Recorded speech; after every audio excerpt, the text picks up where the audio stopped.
Hey everyone, welcome back again to Science of Stocks. Here we've got S&P 500 Value versus Growth Part 2. So again, this is part of the Stock Education 101 series, and we're using the Vanguard S&P 500 ETFs for this. So let's look here at some historical past performance. So this is the 1 year. This is as of December 25th, 2024. So we've got the 1 year return for VOO versus VOOV versus VOOG. And as you can see here, the performance has been consistently different. So VOO represents the middle of the pack. It represents the combination of where the VOOV and the VOOG have split from. So the VOOG, which is represented by this top line, is up over 300% in the past 10 years. And that's particularly interesting because it means that it's significantly outperforming the value version and it's outperforming the S&P 500 as a whole. And that trend has been clear in the past 5 years and as recently as the past 1 year. So there's no deviation there.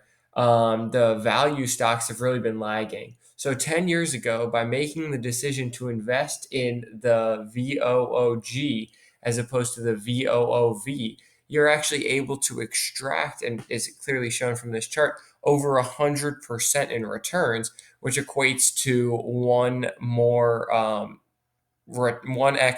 more return of your principal. So kind of some of the stuff that's driving this, if we look here at the S&P 500 top holdings, we see that for the S&P 500 as a whole, there's only one stock in the top 10 holdings that is from the value, and that would be this Berkshire Hathaway BRKB. All the other 9 out of the 10 top stocks by market cap and the S&P 500 come from the growth half of the index. So it's very much a time to be invested in growth. It's been significantly outperforming value. And it's actually very interesting to see some of these much cheaper companies like even JP Morgan, ExxonMobil, Walmart, which are the next three highest for the value, not even make the top 10 for the S&P 500. So that's very telling of what we've seen in the past and what we can potentially go forward and expect. The growth is really just outperforming, but as you can see, there's significant concentration. About a third of the S&P 500 growth index is concentrated in just three stocks: Apple, Nvidia, and Microsoft.